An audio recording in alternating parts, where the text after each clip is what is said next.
Oke, kembali pada malam hari ini bersama saya Arif Filsafat David L. Tobing.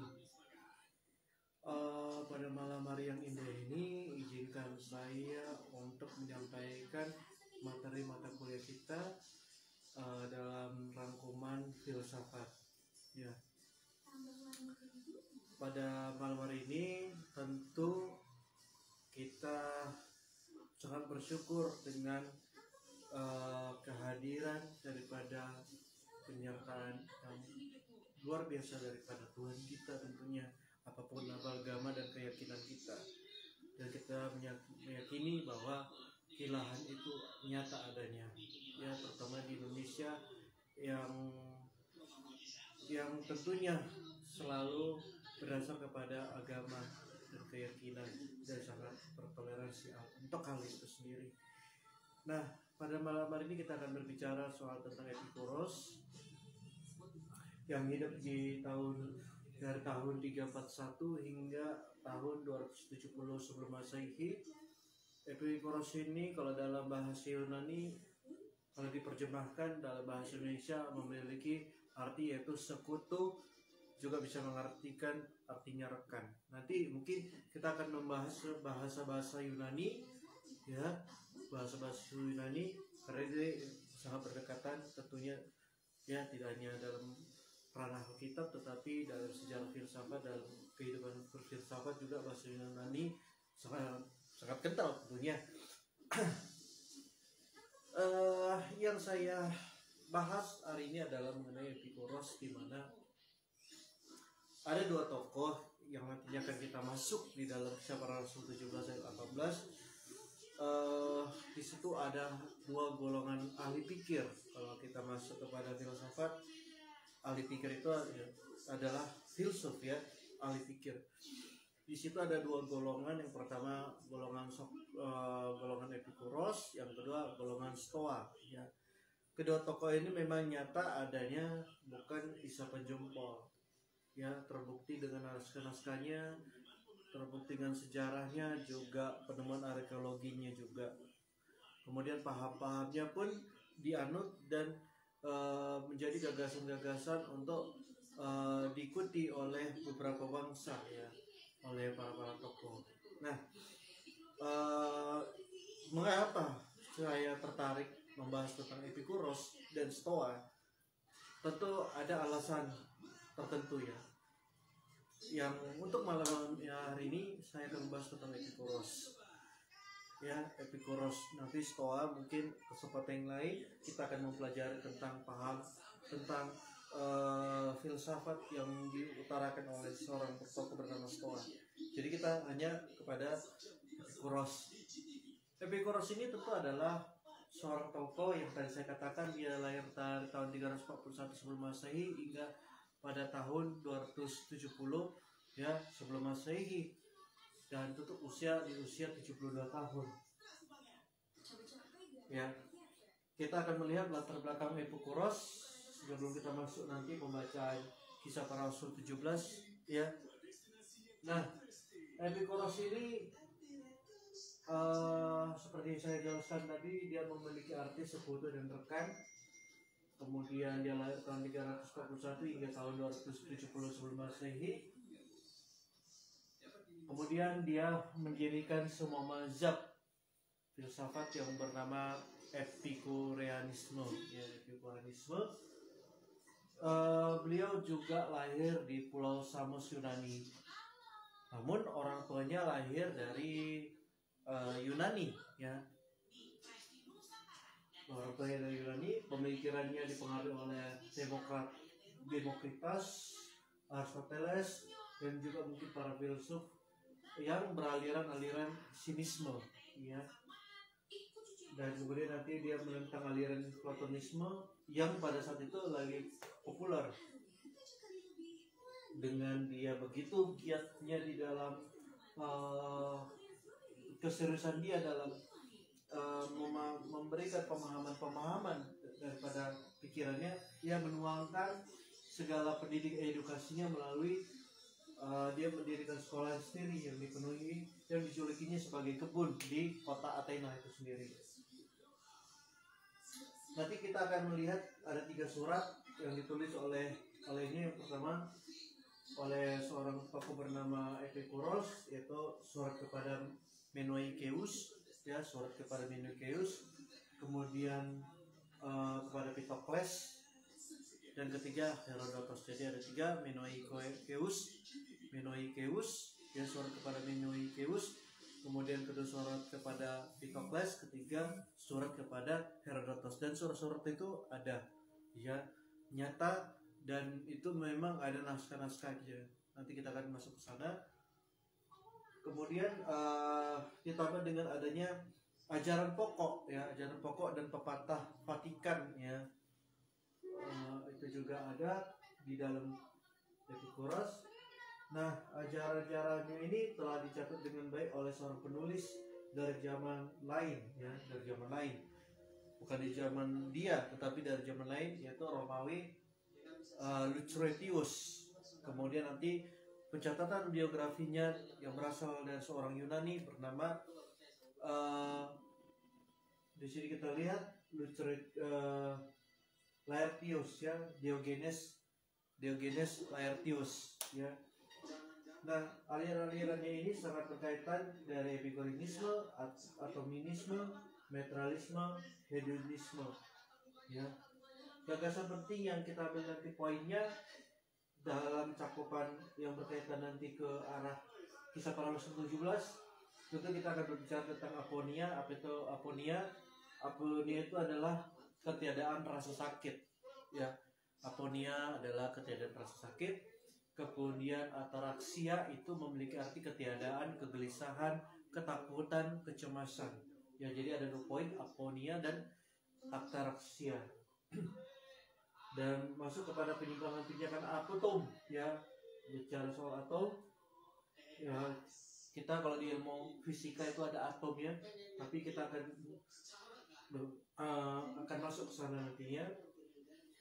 Kemudian tentang kenikmatan bergerak, ya, Epikuros, kepercayaan adanya dewa, tetapi Epikuros mempercayai bahwa ada yang namanya dewa, itu ada yang di kota Athena, tetapi bagi pendapat dia, dewa itu tentu dia memiliki bersifat hanya untuk disembah.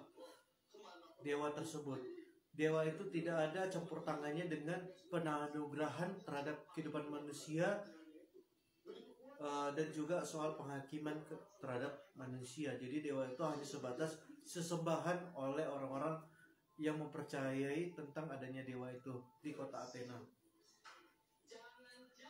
Nah, tujuan filsafat Epikuros yang juga nanti kita lihat bertentangan dengan firman Tuhan, ya, Kisah Para Rasul 17, bahwasannya Epikuros berpendapat bahwa akar dari segala sesuatu penderitaan itu terdapat ketika adanya terjadi penolakan tentang kematian, ya.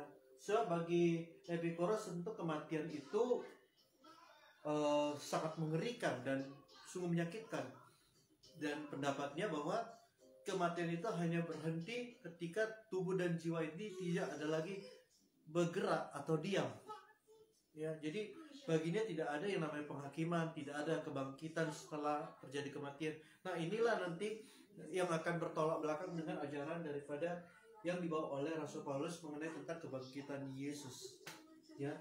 Dan poin-poin yang lain nanti mengenai tentang kesamaan keilahian dengan emas perak, ya, itu sangat ditentang oleh Paulus ketika dia berjalan-jalan di kota Athena dengan dia melihat banyaknya pahatan-pahatan patung dan berhala. Jadi kita lihat bahwa sangat luar biasa keilahian itu, sehingga keilahian itu sendiri bagi Rasul Paulus tidak bisa disamakan dengan emas, perak, atau batu, ya. Tentunya Allah yang benar itu tidak terlihat, tidak nampak, dan tidak bisa digambarkan oleh pola pikir manusia, tidak bisa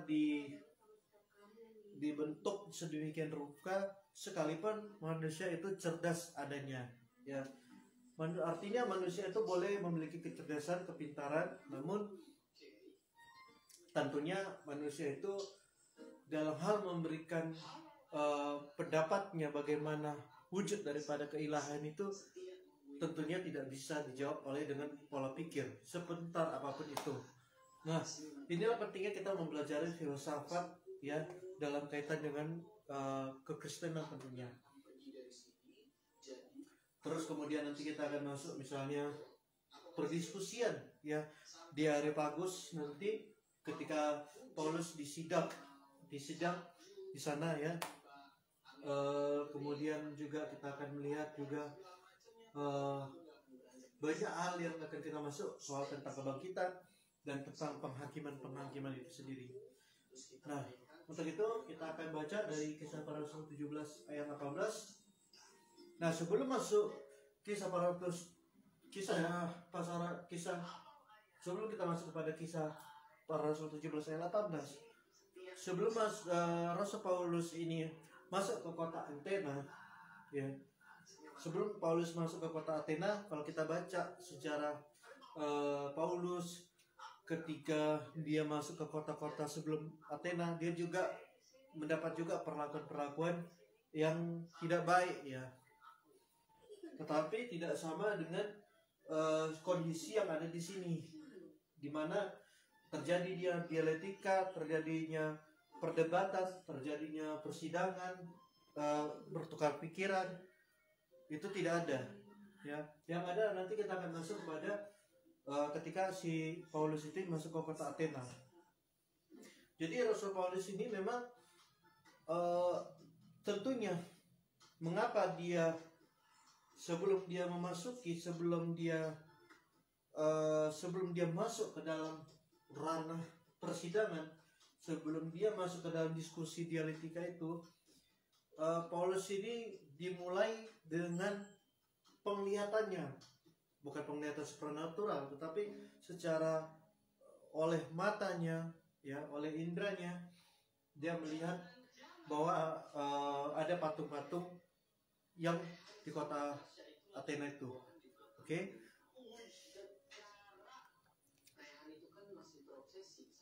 Di kota Athena itu, dan Paulus tentunya sangat sedih hatinya ketika melihat situasi demikian. Nah, kita masuk kepada Kisah 17 ayat 18. Saya bacakan di sini.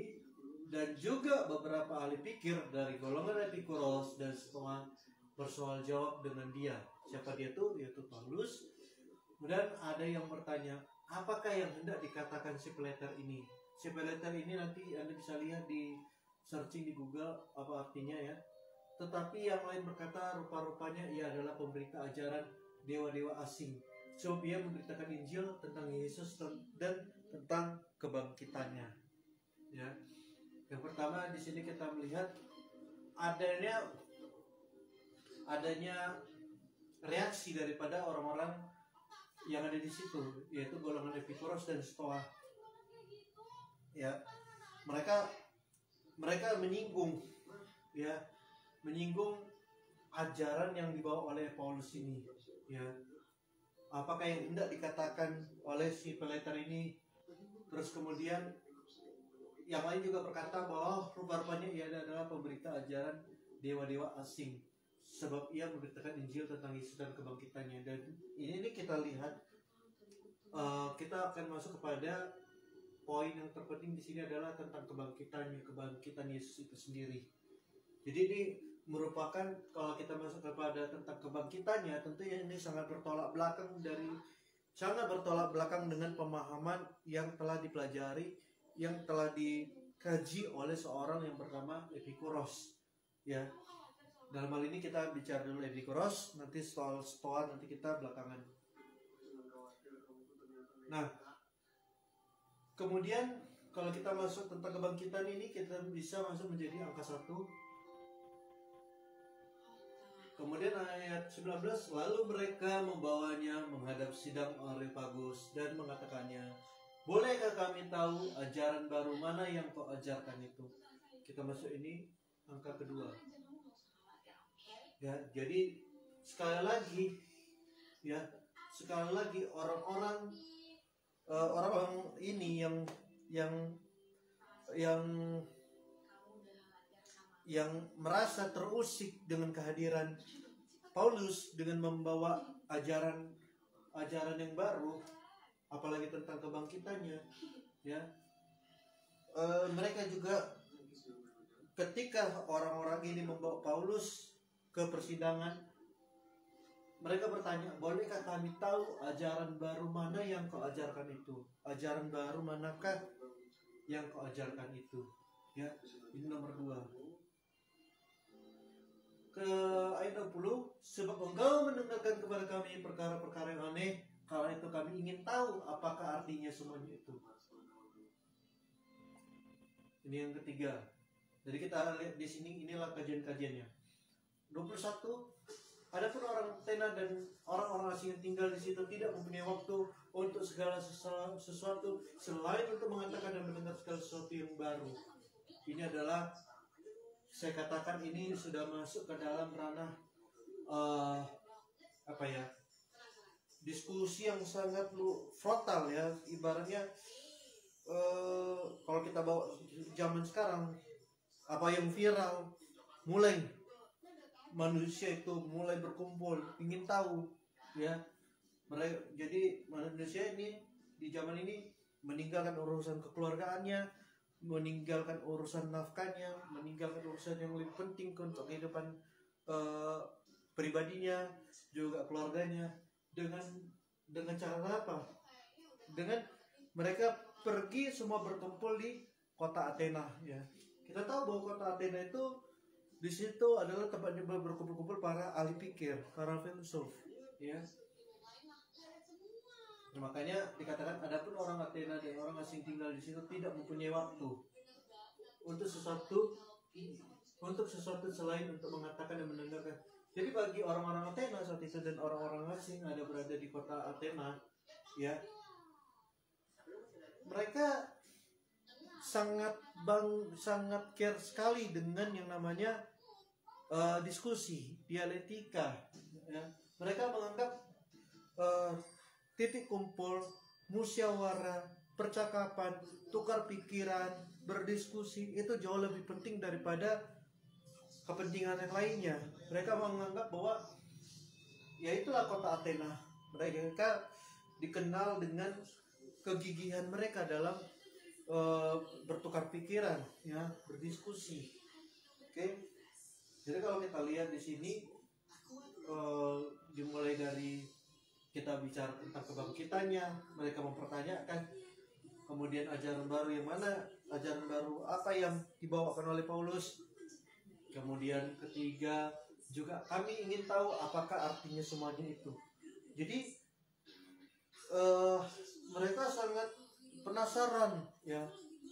Memang kalau Injil itu disampaikan tentu banyak yang menguji, ya. Dan ini udah terjadi di kota Athena di Yunani, ya. Injil masuk, diuji kebenarannya, ya.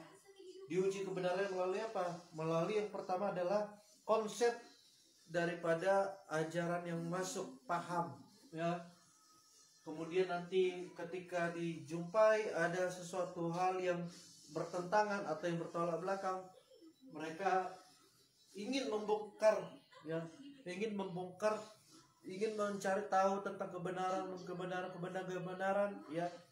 Karena bertentangan, itulah filsafat. Filsafat itu tentu mencari akar daripada permasalahan, ya, mencari kebenaran, ya.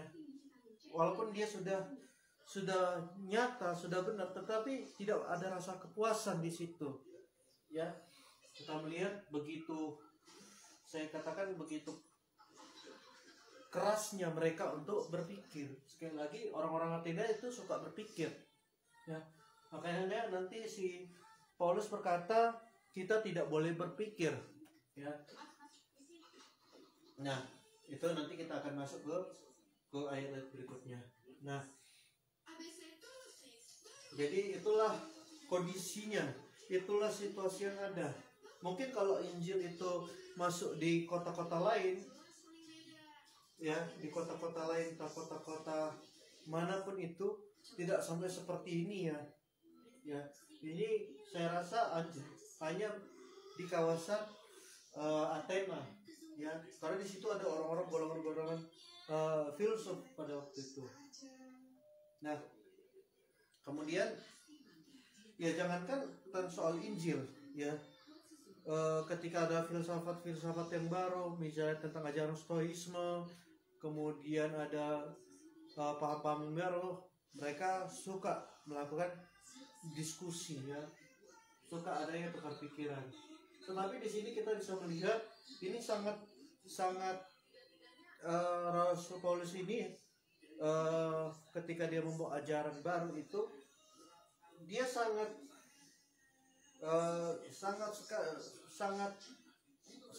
begitu luar biasa bertolak belakang dengan pemahaman daripada Epikuros ini. Karena Epikuros berkata bahwa kematian itu ya berhenti sampai di situ aja, dengan tubuh yang tidak bergerak, dengan keadaan diam, dengan keadaan jiwa, itulah kematian, dan tidak ada kehidupan setelah kematian. Tentu ini kan sangat bertolak belakang dengan tentang kebangkitan orang mati. Oke? Jadi mereka nggak mempercayai ada kehidupan setelah kematian. Oke? Lalu kita masuk ayat 22. Paulus pergi berdiri di atas Areopagus dan berkata, "Hai orang-orang Athena, aku lihat bahwa dalam segala hal kamu sangat beribadah kepada dewa." Ya tentu si Paulus memang dia mengakui bahwa luar biasa kali kalian beribadah, sangat beribadah sekali gitu. Ya walaupun apa yang mereka sembah itu bukan kepada Allah atau ilah yang benar ya. Ayat 23. Sebab ketika aku berjalan-jalan di kotamu dan melihat barang-barang pujaanmu, ya, jadi dia berjalan-jalan di kota-kota Athena dan dia melihat ya banyak barang-barang pujaanmu, baik itu patung, berhala, kuil-kuil ya, yang di dalamnya mereka menganggap ada keilahian di dalam patung dan berhala itu.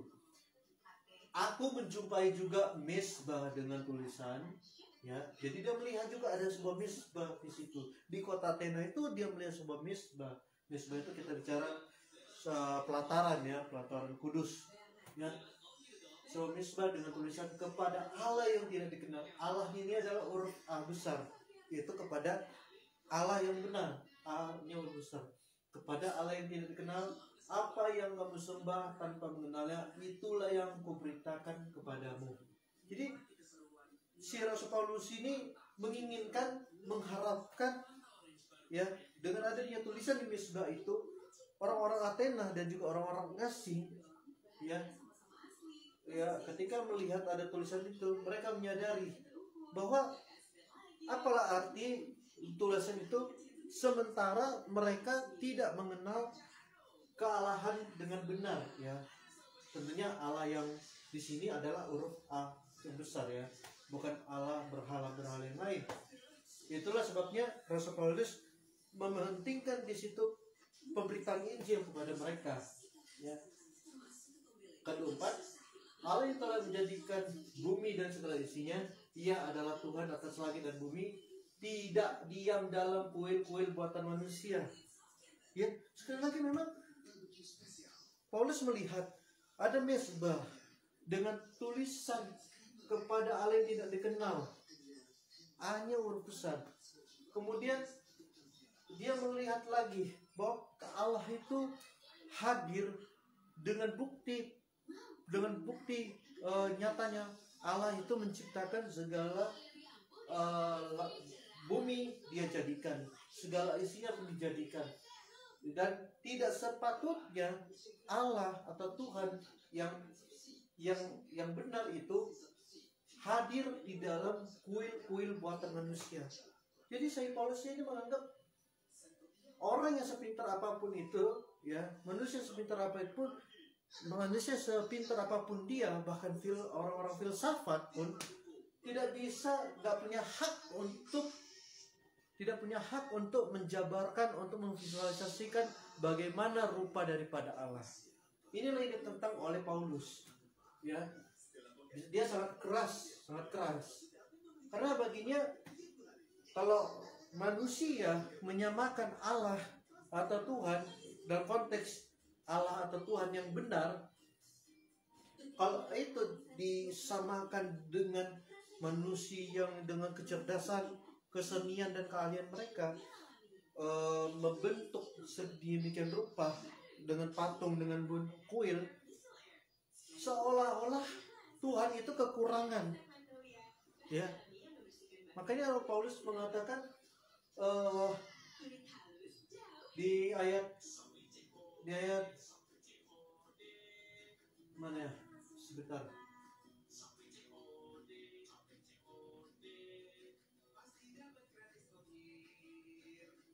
Nah, ayat 25, juga tidak dilayani oleh tangan manusia seolah-olah ia kekurangan apa-apa, karena dialah itu siapa? Yeshua, Elohim, Allah, ya, yang memberikan hidup dan nafas dan segala sesuatu kepada semua orang. Karena si Paulus menganggap bahwa Allah yang benar itu, dia menciptakan langit dan bumi dan beserta isinya, ya.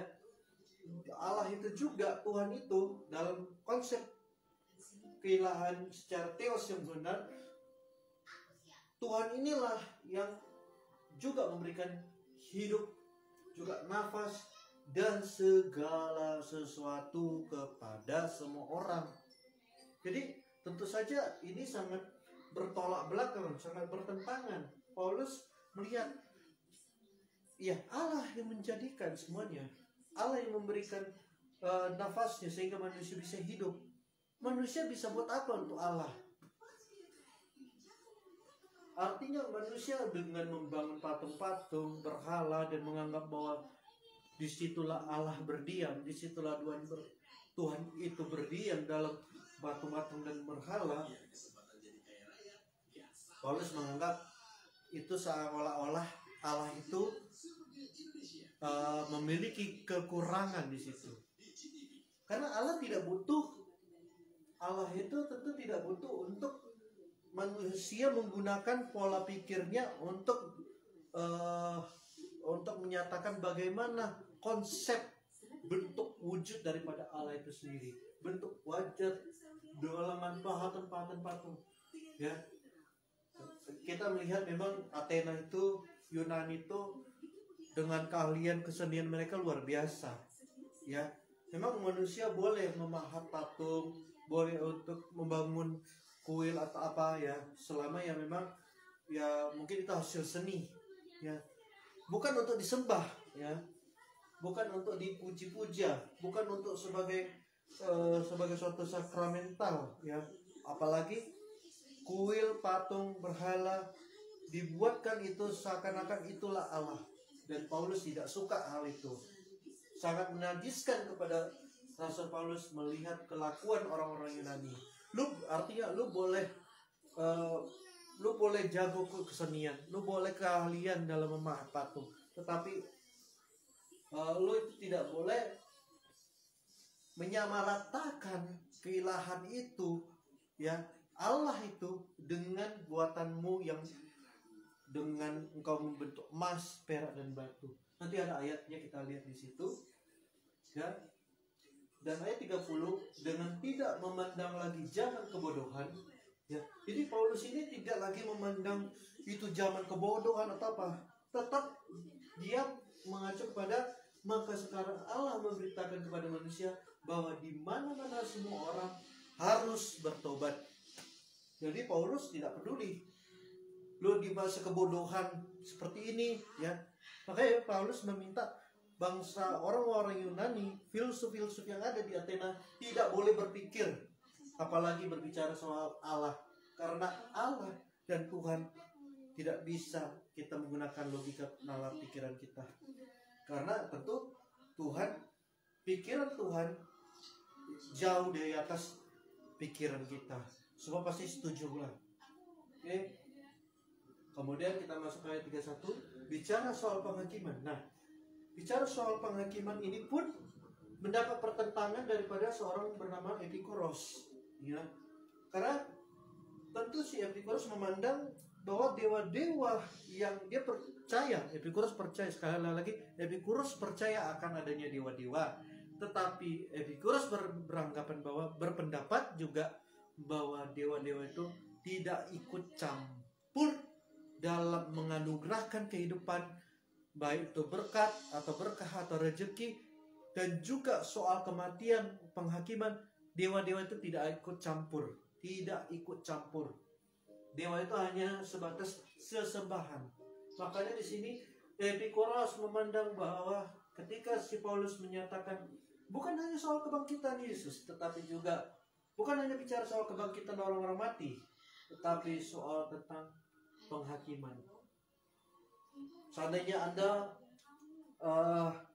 seorang pemberita Injil, seorang misionaris, juga seorang yang lebih tahu soal kebenaran tentang Tuhan, mungkin Anda akan ketika Anda masuk seperti ke kota Athena memberitakan Injil atau visi penginjilan atau apapun itu yang memberitakan apa yang Anda anggap sesuatu yang benar tentang Allah, tentu pasti Anda sendiri pasti sama seperti Paulus, ya, yang berangkat daripada kesedihan hati, ya, menyamakan semacam itu, ya, ilah disamakan dengan buatan manusia, ya. Nah, bicara soal penghakiman, Paulus berkata bahwa Allah itu adalah adil. Allah itu akan menghakimi dunia oleh seorang yang telah ditentukannya sesudah ia memberikannya kepada semua orang suatu bukti tentang hal itu dengan membangkitkan dia dari antara orang mati. Nah, di sini ada bicara di antara orang mati. Tentu Epikuros dan Stoa, siapapun itu, orang-orang asing, atau juga orang-orang Yunani, orang-orang Athena, sangat bertolak belakang dengan apa yang dikatakan oleh Paulus, ya. Ayat 32, disinilah si Paulus mendapat kecaman, diejek. Apa dikatakan? Di sini Paulus diejek karena didengar bahwa Paulus bicara soal kebangkitan orang mati.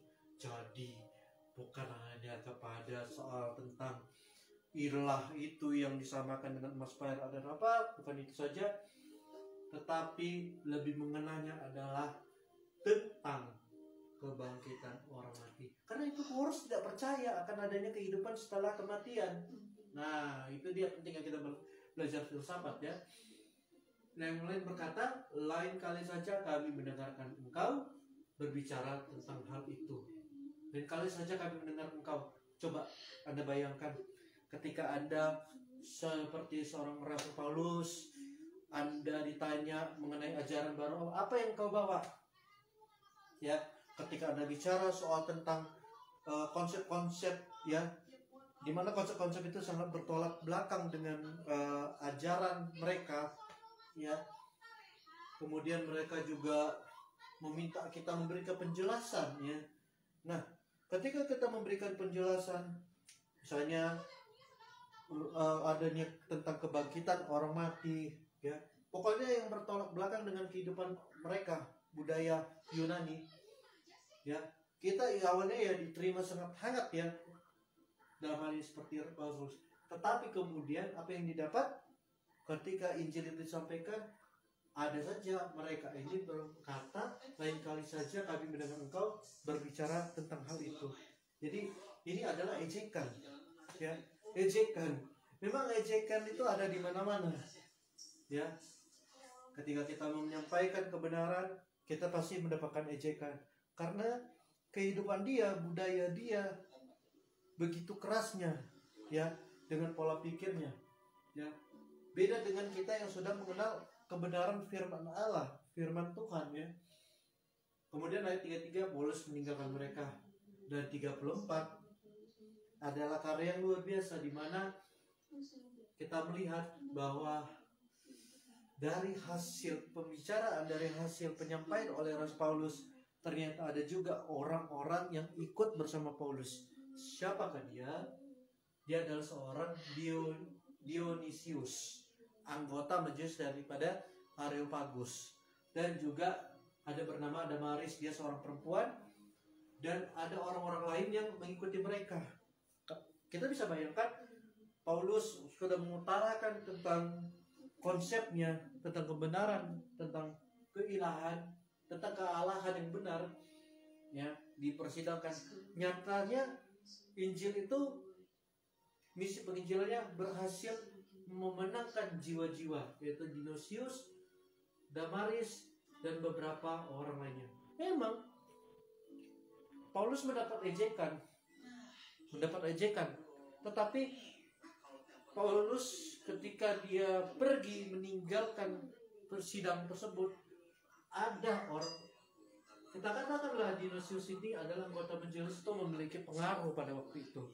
Kita bayangkan seorang tokoh, kita katakan ini adalah tokoh, seorang tokoh, anggota majelis itu adalah merupakan tokoh. Siapa? Dionysius. Saya yakin Dionysius ini juga adalah orang yang sangat berpendidikan yang luar biasa, yang bisa dikatakan kodratnya, kecerdasannya sama dengan Epikuros, dengan Stoa, dengan yang lainnya, ya. Tetapi sayangnya Dionysius, ya, dia setelah mendapatkan Injil tersebut, Dionysius ketika mendengar tentang kebangkitan orang mati, kemudian tentang penghakiman, ya, dan Dionysius juga menyepakati bahwa Allah itu, Tuhan itu tidak bisa disamakan dengan membuat patung dari emas atau perak dan segala hal itu. Dionysius kemudian menjadi percaya kepada Yesus Kristus dan mengikuti Rasul Paulus. Kita lihat, ya, konsepnya, ya. Nah, ke poinnya adalah ayat 29. Karena kita berasal dari keturunan Allah, kita tidak boleh berpikir. Sekali lagi sih, di poinnya, kita tidak boleh berpikir. Karena inilah, kalau kita berpikir, kita gunakan pikiran kita untuk memvisualisasikan bagaimana wujudnya Allah dengan kita membuat patung, dengan membuat kita berhala. Paulus menganggap itu adalah suatu kebodohan. Makanya Paulus sangat melihat kondisi seperti ini dengan dia mengatakan ayat 30, dengan tidak memandang lagi zaman kebodohan, maka sekarang Allah memberitakan kepada manusia. Ya. Jadi di sini kita lihat Paulus berkata kita tidak boleh berpikir. Hebat, sungguh hebat memang kebenaran firman Tuhan itu, saudara. Bahwa keadaan ilahi, ya, bahwa keadaan ilahi itu tidak sama seperti emas atau perak atau batu, ciptaan kesenian dan keahlian manusia, ya. Sampai sekarang pun kita kadang-kadang melihat ada orang-orang yang udah punya agama, ya, udah punya keyakinan, dia beribadah di tempat yang semestinya, tetapi sayangnya dia masih mempercayai hal mitos, mempercayai kekuatan-kekuatan magic dengan dia memuja-muja patung atau berhala. Itu adalah penyembahan berhala, ya. Sampai sekarang pun ada. Bahkan orang Kristen pun saya katakan dia sudah memiliki KTP sebagai seorang Kristen, dia mengaku seorang Kristen, tetapi dia masih juga menjalankan ziarah-ziarah di dalam perkuburan. Terus dia menyembah-nyembah patung-patung berhala. Kalau tidak disinggung, mereka keras kepala. Nah, seperti ini. Larinya seperti ini. Kita katakan bahwa di Athena itu, ya, belum ada orang Kristen saat itu. Tetapi kita lihat zaman sekarang, orang sudah punya agama, tapi tetap masih menyembah dewa-dewa, masih menyembah patung-patung, masih menyembah setan-setan. Ya, itulah manusia, ya. Menduakan Tuhan tentunya. Tujuan filsafat daripada Epikuros adalah untuk mewujudkan kehidupan yang tenang dan bahagia berupa perpaduan antara aksian apodia dan juga menjalin persahabatan. Bagi Epikuros, ya, dalam kajian dia sebagai seorang hedonisme, bahagia itu bisa dilakukan dengan cara melakukan hal-hal yang baik, ya, yang hal yang baik, yang penuh dengan moral, etika. Sedangkan kalau kita melakukan hal-hal yang jahat, itu sangat menyakitkan, ya, menghantui. Itulah hedonisme pada kacamata seorang Epikuros. Nah, dari ini berkaitan ketika Epikuros mengatakan bahwa tujuan filsafat adalah untuk mewujudkan kehidupan yang tenang dan bahagia berupa perpaduan antara ataraksia dan laponia dan juga menjalani persahabatan. Apa ataraksia? Ataraksia kalau kita masuk adalah ketiadaan, ketakutan, kegelisahan, dan kecemasan. Jadi inti, dan juga aponia adalah ketiadaan rasa sakit. Jadi bagi Epikuros, jika ingin kehidupannya yang tenang, ingin hidupnya bahagia, ya, kalau lu mau tenang, mau bahagia, lu jalankan ataraksia dan aponia, yaitu tiadakan hidup kita, hilangkan hidup kita, abaikan yang namanya kecemasan, kegelisahan, dan juga rasa sakit. Kalau lu mau bahagia, kecemasan, kecewaan, kegelisahan, jangan ada itu di dalam jiwa kita gitu. Kalau mau bahagia dan tenang. Dan dia berkata, dan menjalin persahabatan. Memang kalau kita lihat kajiannya Epikuros ini dengan ataraksia dan aponia ini memang tidak begitu bertentangan ya dengan kebenaran firman ya. Karena manusia tetap kalau kita mau tenang dan bahagia, ya tentu kita harus berpikir positif ya. Kita jangan gelisah, kita jangan takut, kita jangan khawatir. Dan ini tentu saja ajaran manapun pasti menerima seperti ini ya. Paham manapun akan menyepakati seperti ini gitu.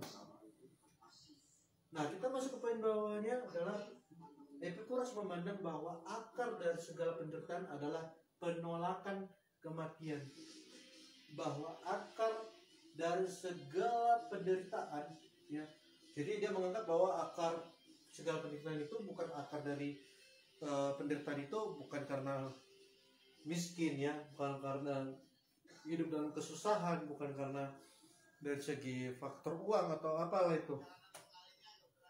Tetapi dia memacu kepada dari segala penderitaan itu adalah penolakan kematian dan kecenderungan manusia untuk membayangkan bahwa kematian itu mengerikan dan menyakitkan.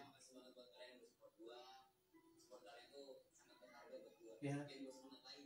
Jadi sekali lagi Epikuros ini kalau kita mau tiada, ya tak usah takut.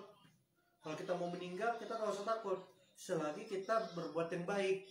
Itu inti-intinya, inti daripada pemahaman daripada seorang Epikuros ini. Ya. Nah,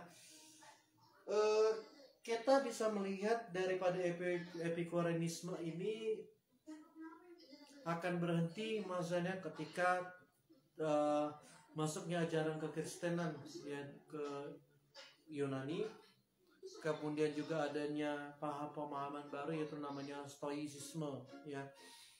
Nanti kita akan masuk kepada Stoicisme ya. Siapa yang membawa itu?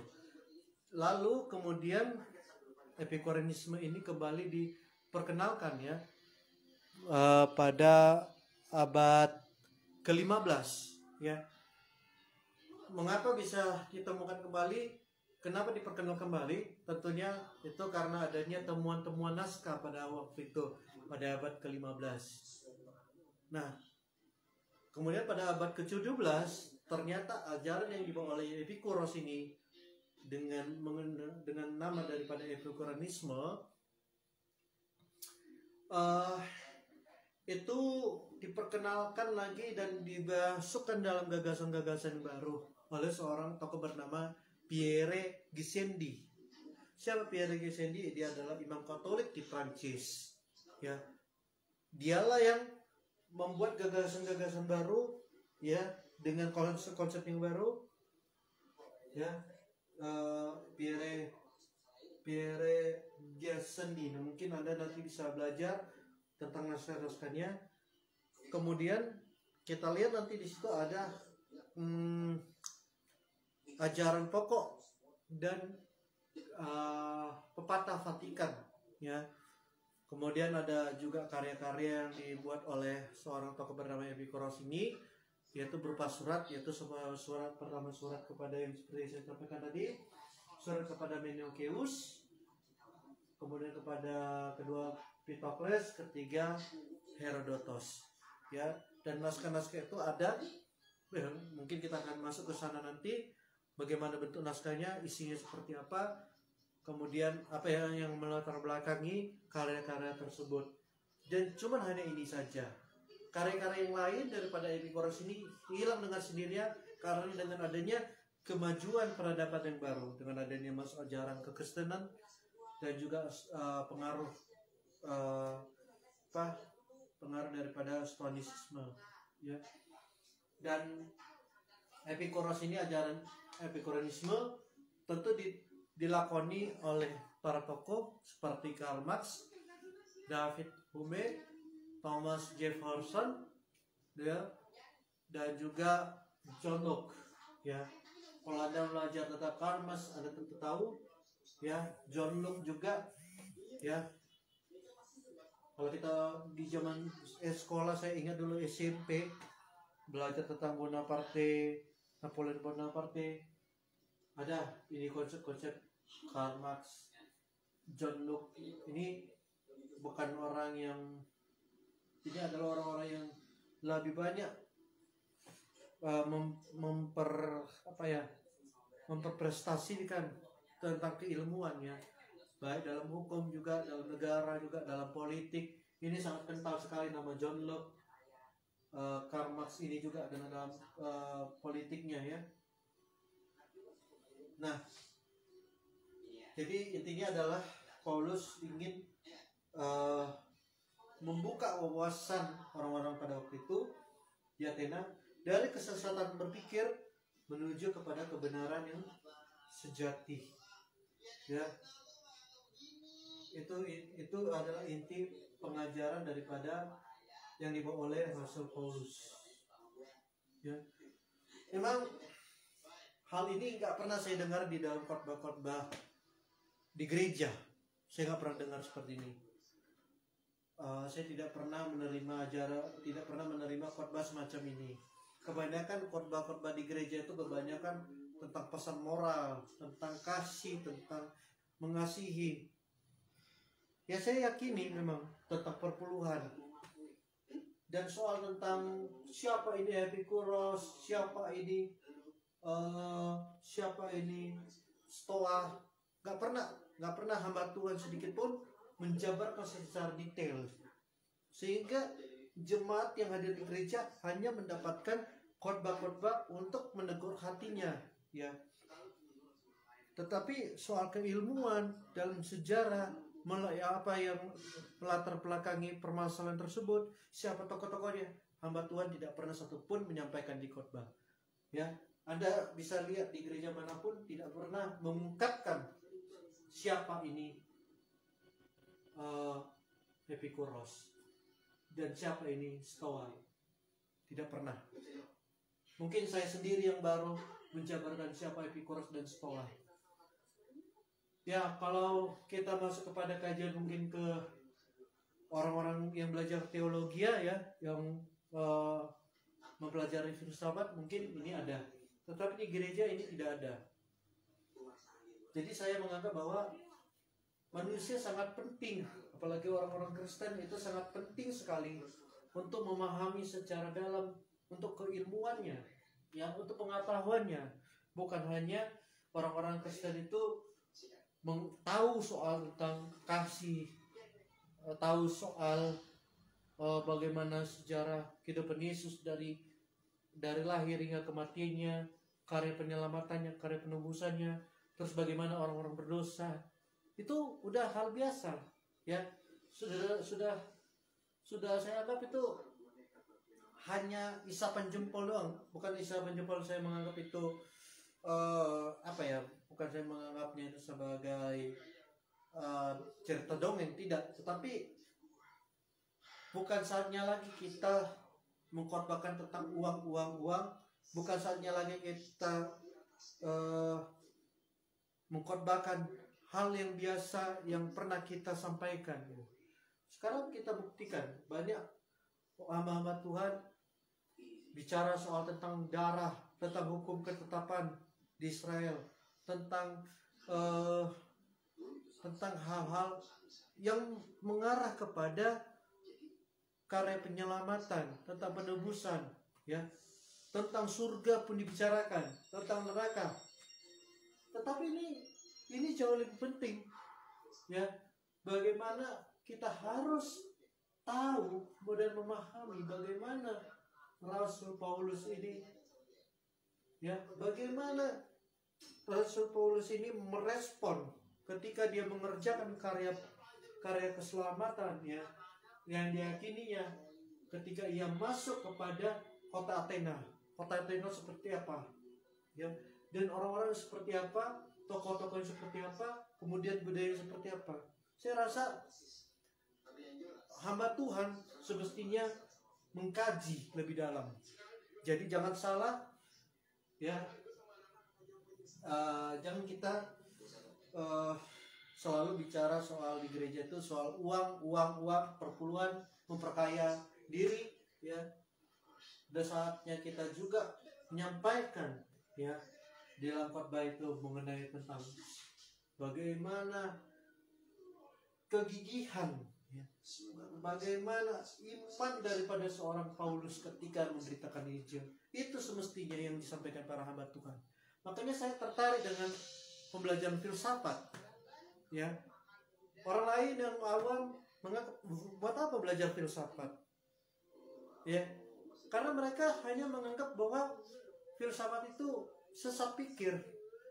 Tetapi kalau kita kaji hubungan daripada Alkitab, isi Alkitab tentang kisah-kisah para tokoh, termasuk Paulus, bagaimana dia menghadapi orang-orang yang ahli pikir ini, ahli filsuf. Ini pun kita harus kaji, ya. Yang sering kita dengarkan tentang Yesus berhadapan dengan orang-orang Farisi, kita udah tahu banyak. Dengan orang-orang Saduki, kita udah tahu banyak siapa itu orang-orang Farisi, orang Saduki. Tetapi yang dijelaskan hamba-hamba Tuhan, orang-orang Farisi adalah hanya garis umumnya saja. Orang-orang Saduki tidak memperdalam lebih dalam lagi. Makanya saya heran, ya, dalam khotbah-khotbah pendeta zaman sekarang, ya. Ini sangat penting untuk kita memahami.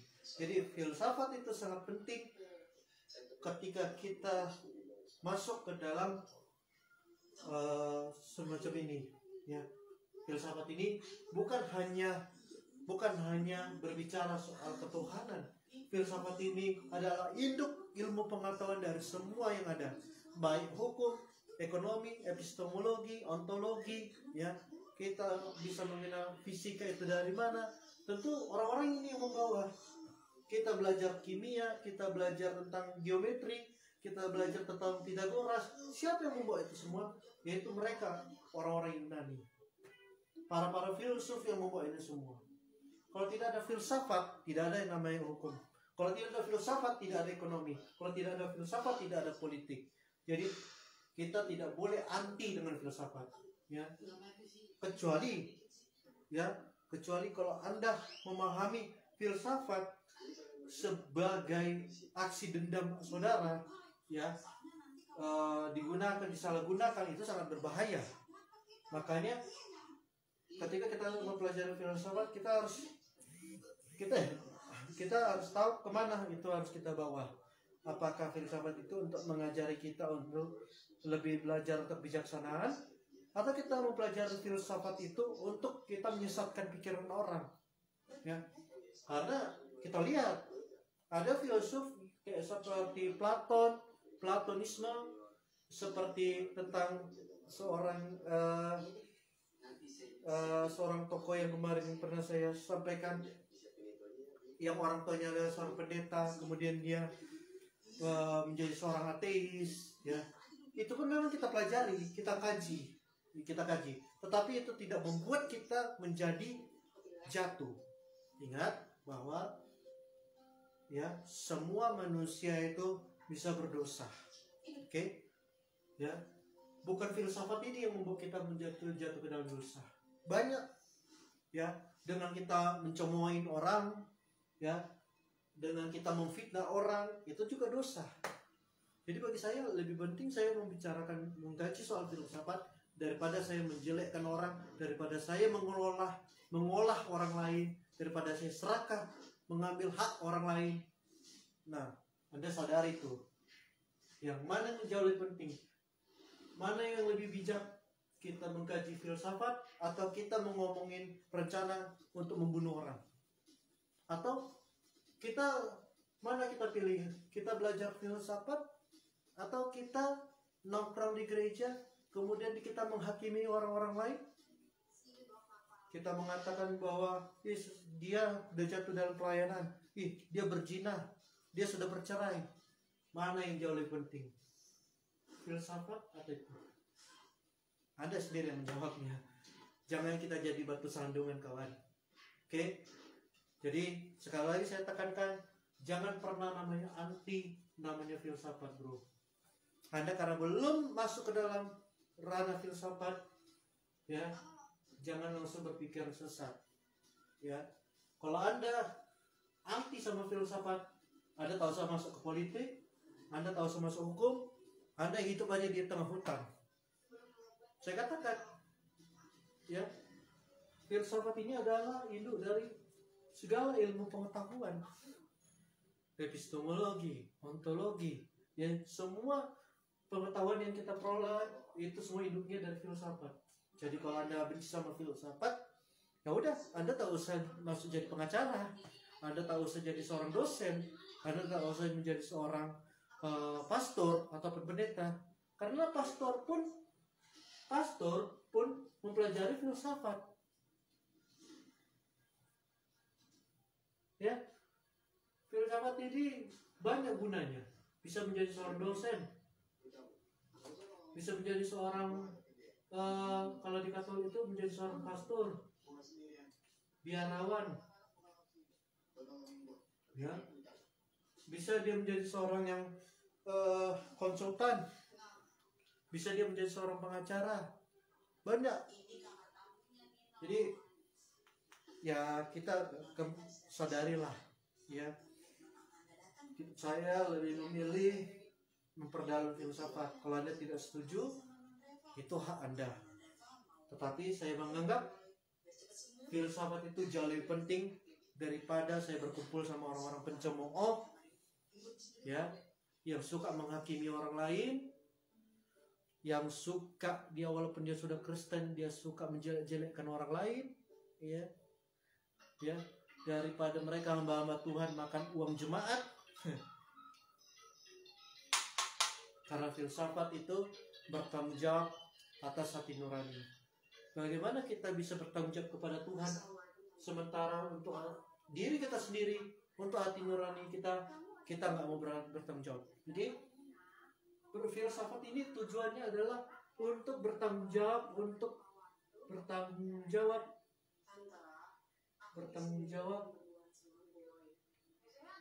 pada hati nurani diri sendiri. Apa yang disampaikan para filsuf ini harus dipertanggungjawabkannya. Contoh Sokrates dia mempertahankan tentang nilai-nilai ketika dia bertemu kepada orang-orang yang dari kaum kalau nggak salah itu ada pas itu penentang-penentangnya, di mana orang-orang ini memperdagangkan pendidikan demi uang. Sokrates melawan mereka. Sokrates sangat gigih, ya, sangat kuat dengan prinsip dia, pemahamannya, hingga harus Sokrates masuk penjara. Dia juga meminum air yang dia tahu itu adalah air teh yang isinya racun. Dia tahu, Sokrates itu tahu, tetapi demi peraturan dan juga demi kebaikan semua orang dia minum. ajaran Sokrates seperti apa? Hal yang baik.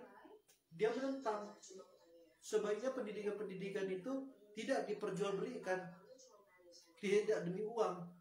Kalau nggak salah itu, kalau Anda mempelajari tentang lawan daripada seorang tokoh-tokoh yang dari seorang Sokrates ini, ada juga filsuf sebelum dia. Mungkin saya akan ingatkan lagi nanti. Ada bisa searching nanti di Google. Ada musuh-musuhnya daripada Sokrates ya. Nah itu si Sokrates bertanggung jawab atas hati nuraninya, bertanggung jawab atas jiwanya, kesadarannya ya, ketika dia menyampaikan. Nah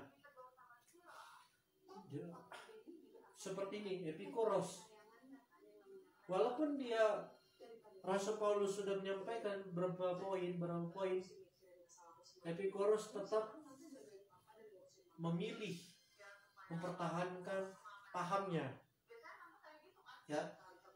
Stoa mungkin seperti itu kalau kita lihat nanti ya. Tetapi ada juga nanti kita masuk ke dalam filsafat, ada juga orang-orang yang menyepakati seperti nanti kita bicara tentang seorang tokoh bernama Thomas Aquinas. Dia malah mempertegas bahwa kehadiran Tuhan itu sebaiknya baik itu kepala negara, kepala pemerintahan itu di bawah naungan Vatikan. Tentu itu kan ajaran yang sangat bagus tentunya, di mana masih Thomas Aquinas masih mempercayai adanya Tuhan. Jadi jangan Anda mengira bahwa filsafat itu menjadi seorang ateis. Tidak. Banyak filsuf juga yang percaya akan adanya Tuhan. Filsafat tidak hanya bicara soal ketuhanan, masalah tentang hukum, tentang politik, tentang berbagai banyak hal ya. Itu pentingnya. Dan kita lihat di abad ke-17 ajaran Epikureanisme ini sendiri abad ke-17 diperkenalkan dan gagasan-gagasannya diterima baik oleh imam Katolik yang bernama Pierre Gassendi. Lalu Anda mau berkata seperti apa? Ya. Dan ini sungguh luar biasa. Rasul Paulus ini orangnya sportif, sangat sportif. Ya, dia menjelaskannya dengan penuh etika. Ya, penuh etika. Tidak frontal, tidak zaman sekarang hamba-hamba Tuhan langsung menghakimi. Kita lihat Rasul Paulus, kalau kita melihat di sini, dia hanya menyinggung. Hanya menyinggung. Tidak ada Paulus di sini menghakimi orang-orang filsuf di sini. Tidak ada Paulus menghina sedikit pun para orang-orang filsuf. Dia melihat, oh inilah budaya. Paulus menghargai mereka. Tetapi selain di Paulus juga menghargai budaya mereka, si Paulus juga menyatakan kebenarannya. Ya, terserah kalian mau menerima atau tidak. Sportif. Tidak ada pemaksaan masuk ke Kristenan pada waktu itu. Tidak ada. Paulus tidak membawa kau harus jadi Kristen. Paulus tidak mengatakan kamu harus masuk Kristen atau apa segala macam. Paulus hanya berkata bahwa tentang kebangkitannya. Dia tidak bawa agama, bro. Apalagi ditekankan bahwa ketika Paulus menyinggung soal pahatan patung buatan dari tangan manusia, ya, dengan seni manusia, Paulus menyinggung bahwasanya Tuhan atau Allah yang benar itu tidak sama seperti, tidak bisa diwujudkan dalam bentuk patung-patung berhala. Bahkan Allah itu tidak diam dalam kuil-kuil mereka ya. Dan dia juga berkata bahwa ya Allah itu dia yang menjadikan semuanya, langit dan bumi. Dia yang memberikan nafas, dia memberikan kehidupan kepada kita manusia. Sepatutnya Allah yang benar itu, Tuhan yang benar itu, sepantasnya dia tidak boleh kekurangan apa-apa. Jadi dengan Paulus melihat orang-orang pada waktu itu memahat, membentuk, terus mereka mengatakan inilah Allah, inilah Tuhan. Seakan-akan Allah itu kekurangan. Itu yang dilihat Paulus. Ya, Paulus di sini hanya saya rasa Paulus ini adalah orang yang sangat cerdas, sangat bijaksana. Banyak sekarang hamba-hamba Tuhan tidak bijaksana. Ya udah hilang jemaatnya, sibuk menyalahkan gereja lain. Kan itu yang terjadi. Jemaatnya hilang, pindah ke gereja lain, ngoceh. Tidak ada saya lihat misalnya hamba Tuhan itu mengalah, bersabar dan hanya berdoa, ya, hanya minta Tuhan yang bekerja. Sekarang banyak memasukkan ajaran-ajaran supaya ikut jadi tersesat. Ya, ada orang memasukkan pemahaman tetapi kesannya memaksa. Kalau Paulus kita lihat dia tidak memaksa orang-orang ini untuk masuk Kristen, tidak. Paulus hanya menyayangkan. Dia melihat seperti kita yang mudah mengenal kebenaran, ya. Ketika kita sudah mengenal kebenaran dalam firman Tuhan, ketika kita mengalami mujizat tentunya, ketika kita disembuhkan, kita diselamatkan, kita terbukti terpelihara, kita yang tadinya seharusnya mati, insiden, tetapi diselamatkan oleh Tuhan melalui para malaikatnya, ya, diselamatkan dari kematian. Tentu kita memberitakan Injil, kita memberitakan kabar keselamatan, apapun agama kita, apapun keyakinan kita. Kita sudah mengalaminya secara supranatural, secara spiritual kita sudah mengalaminya. Tentu kita punya rasa ingin orang lain yang belum diselamatkan mengalami seperti yang kita alami. Tentu kita seperti itu. Kita ingin orang lain mendapatkan kesempatan yang sangat baik sama seperti kita. Malah kita lebih senang kalau mereka itu lebih diberkati daripada kita. Ini yang Paulus rasakan. Paulus yang bernama Saulus, yang dia dulu adalah Saulus ini adalah seorang yang menyiksa orang-orang Kristen, ya. Lalu kemudian dia terpanggil dan menjadi seorang rasul, ya. Dari kejahatan yang terdahulu menjadi bertobat dan memberitakan Injil, ya. Tidak ada Paulus memasukkan semacam keegosiannya. Kalau kita lihat sekarang banyak orang mengatakan saya sudah bertobat, saya sudah nggak jadi preman lagi, saya sudah bertobat, saya nggak main perempuan lagi, saya sudah bertobat, saya nggak minum minuman lagi, alkohol.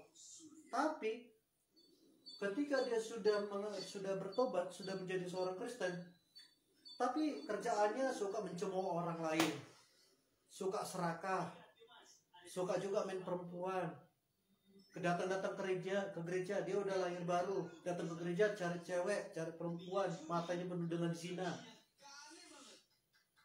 Tentu ini bukan sesuatu yang baik. Lihat Paulus itu dari orang yang sangat jahat, kawan, dari seorang yang sangat keji, orang yang dia sangat menyiksa orang-orang Kristen pada waktu itu. Tapi apa? Adakah si Paulus membawa nilai-nilai kejahatannya ketika memberitakan Injil? Tidak ada di sini Paulus